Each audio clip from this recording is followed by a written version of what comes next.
Phone করে কি বলছি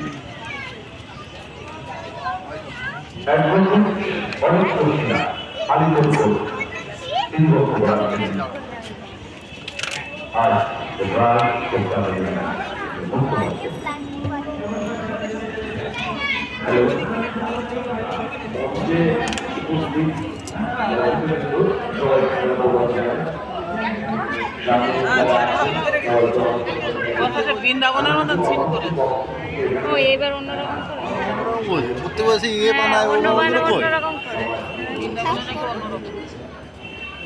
এবছর ঠাকুর বলছেন অন্যরকম করে না দিয়ে এরকম বলতে বলতে আরে বলা বললে বললে যেটা সেসব নেই এবছর সেনারি করিনি এইটাই করেছি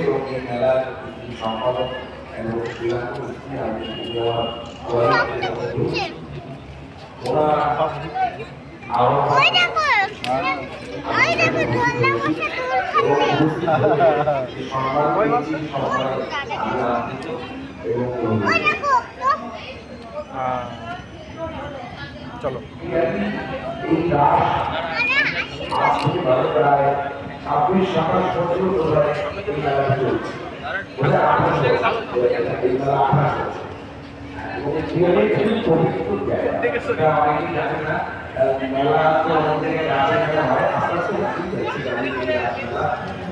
কলকাতা শহরাঞ্চলে এরকম মেলা এখানে হয় না, কিন্তু গ্রামাঞ্চলে এই মেলা আছে কিছু কিছু জায়গায়।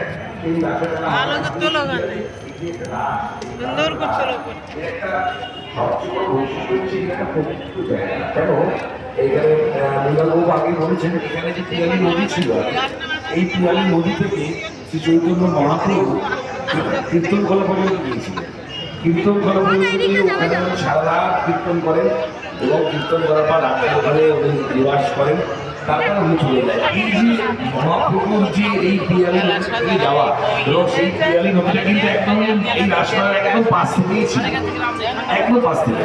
সেই এটা একটা পবিত্র স্থান। এই পবিত্র স্থানে ওইটার উপরে বেশ করে এই যে মেলা, এই মেলা এখানে এসে উপস্থিত হয়ে বক্তব্য রাখা একটা ভাগ্যবানের প্যান্ডেলটা ছাড়বো। এবার বলি মেলা, মেলা মানে হচ্ছে মানুষের মেলবন্ধন। মেলবন্ধন, সবাই বিভিন্ন শ্রেণীর মানুষ, বিভিন্ন সম্প্রদায়ের মানুষ এই মেলাতে আসে।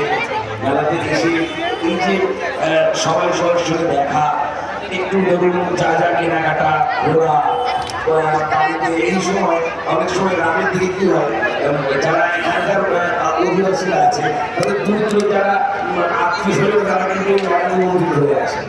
এই একসঙ্গে হওয়া, পরিবারের একসঙ্গে হওয়া, এই জন্য